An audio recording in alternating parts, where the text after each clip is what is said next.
చెప్పు.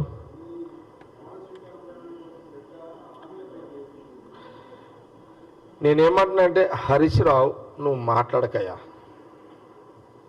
నువ్వు మాట్లాడకు.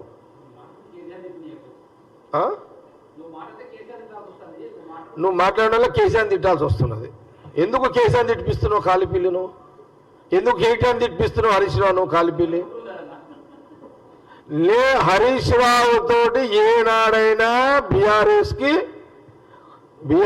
గొంప ముంచుతాడు, అనుమానము లేదు. తెలంగాణ రాష్ట్రం రాకపోతే ఆ రోజు రాజశేఖర రెడ్డి ముఖ్యమంత్రి సమక్షంలో కాంగ్రెస్ పార్టీలో చేరే వ్యక్తి ఆ రోజు హరీష్ రావు. వెన్నుపోటు అల్లుడే, మేనల్లుడే, అది కూడా అనుమానం లేదు.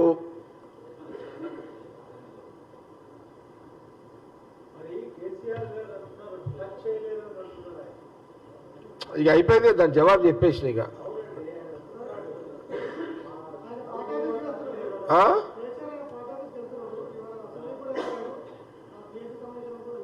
ఎవరు అది కొనిలే, మన పెద్ద పెద్ద చెప్పేసినాం, అది అయిపోయినాయి. ఇంకేంటి ఏమైనా క్వశ్చన్స్ ఏమైనా ఉన్నాయా ప్రేమ్?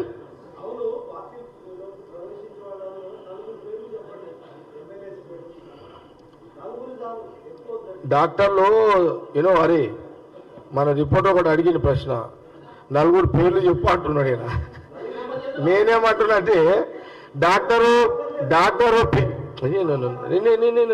నేను చెప్పేది ఇక డాక్టర్ ఒక పేషెంట్ని రూమ్లో తీసుకుపోయిన తర్వాత ఆపరేషన్ చేస్తాడు కానీ బయట చెప్పాడు, నేను అదిగొస్తా ఇదిగొస్తా అని చెప్పాడు. జస్ట్ లైక్ ఇది కూడా ఒక సర్జరీ తీరే ఉంటుంది. ఇది కూడా ఒక ఆపరేషన్ థియేటర్లో ఒక పేషెంట్ని డాక్టర్ ఎట్లా సర్జరీ చేస్తాడో ఈ పొలిటికల్ ఆపరేషన్ కూడా అట్లా సర్జరీ జరుగుతుంది. ఇది కూడా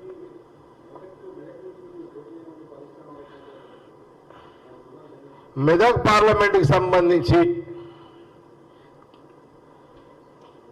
ఎంపీగా పోటీ చేస్తానని నేనైతే దరఖాస్తు పెట్టలేదు. ఎందుకంటే కాంగ్రెస్ పార్టీ సోనియా గాంధీ, రాహుల్ గాంధీ గారు నాకు ఎమ్మెల్యే టికెట్ ఇచ్చిర్రు కాబట్టి నేను అడగొద్దు. కానీ రాహుల్ గాంధీ గారు, ఖార్గే గారు లేదా సీఎం రేవంత్ రెడ్డి గారు వాళ్ళు ఏమన్నా ఆలోచన చేసి మెదక్ జిల్లాలో కొంత క్యాండిడేట్లు గట్టి క్యాండిడేట్లు లేరు కొంత, నువ్వైతే ఎందుకంటే ఆ ఉమ్మడి జిల్లాలో మొదటి నుంచి నేనే టక్కరిస్తున్నా వాళ్ళకు. ఎప్పటి నుంచి నేను 2004 ఎమ్మెల్యే గెలిచి నేను కాంగ్రెస్లో వచ్చినాక అంటే అన్నున్నప్పుడు కూడా కొట్లాడనే,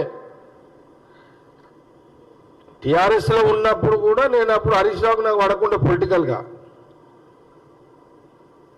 తర్వాత నేను కాంగ్రెస్లోకి వచ్చిన తర్వాత ఫైటే నడుస్తున్నది కదా. అసలు జీవితం మొత్తం వాళ్ళ కుటుంబంతో ఉమ్మడి జిల్లాలో నేనే కదా కొట్లాడేది, ఇంకెవరు కొట్లాడటం లేదాడా?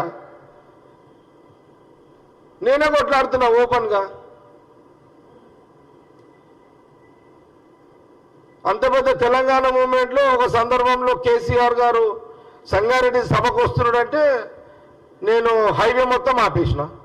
ఉదయం 5 గంటల నుంచి సాయంత్రం 5 గంటల వరకు మొత్తం హైవే దిగ్బంధం చేసిన.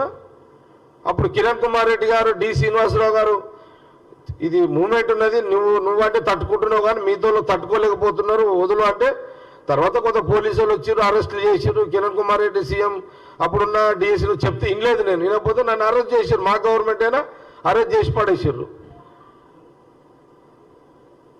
అప్పుడు కూడా 2 సార్లు నేను కేసీఆర్ బ్రేక్ చేసిన సంగారెడ్డిలో. అది మొత్తం మీకు తెలుసు కదా, మీడియా వాళ్ళకు, రాష్ట్ర ప్రజలకు అందరూ కూడా తెలుసు.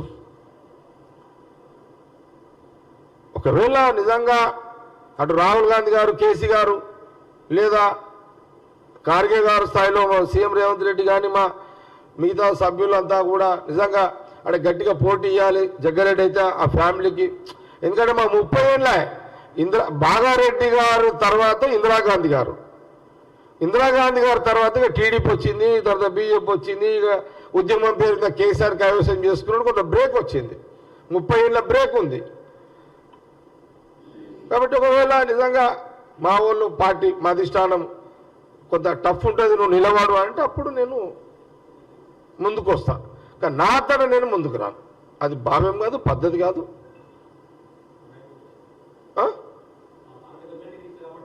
మన టికెట్ ఇచ్చారు నాకు, కాబట్టి నేను అడగొద్దు అట్లా. అది అంటే బయట పుకార్లు వస్తున్నాయి, బిడ్డకి అడుగుతాడేమో, పెన్నాం లేదు, బిడ్డకి లేదు. వద్దు నాకు ఆ పంచాయతీ వద్దు. అంత ఎందుకు? నేను ఎమ్మెల్యే పోటీ మొన్న నిలబడ్డప్పుడు నా భార్య కాడ నిలబడతావా ఈసారి, నాకు 3 వస్తలేదు, నిలబడతా అంటే నా భార్య నిలబడనన్నది. నా బిడ్డను కూడా అడిగిన, నిలబడతా అంటే నా బిడ్డ నిలబడన్నది. ఇక నేనే నిలబడ్డా లాస్ట్కి. ఇక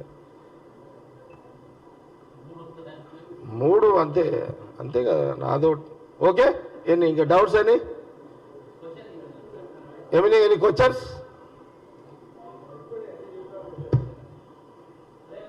అరే మీరు చెప్పుండా మైక్ బంద్ చేయాలా అడుగుతారా? ప్రేమ్ చలో, థ్యాంక్ యూ.